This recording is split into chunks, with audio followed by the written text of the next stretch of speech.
ஒருத்தர் தன் வேலையை முடிச்சுட்டு வீட்டுக்கு திரும்பி போகும்போது வர வழியில் கழுகு முட்டை ஒன்று பார்க்குறாரு.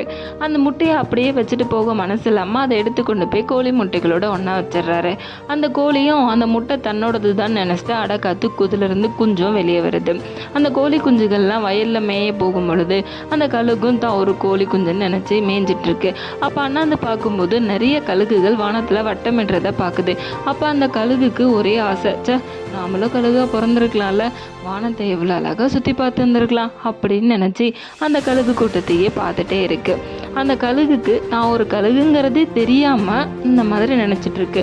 அதே மாதிரி தான் நாமளும் நமக்குள்ளே எவ்வளவோ திறமைகள் இருந்தோம், இவ்வளவோ நமக்கு இருக்குது அப்படிங்கிறது தெரியாமலே நம்மளால் முடியாது அப்படின்னு நினச்சி ஒரே இடத்துல நம்ம இருந்துகிட்ருக்கோம். இந்த மாதிரி கதைகளுக்கு ரக்ஷன் மலு சேனலை லைக் பண்ணுங்கள், ஷேர் பண்ணுங்கள், சப்ஸ்கிரைப் பண்ணுங்கள்.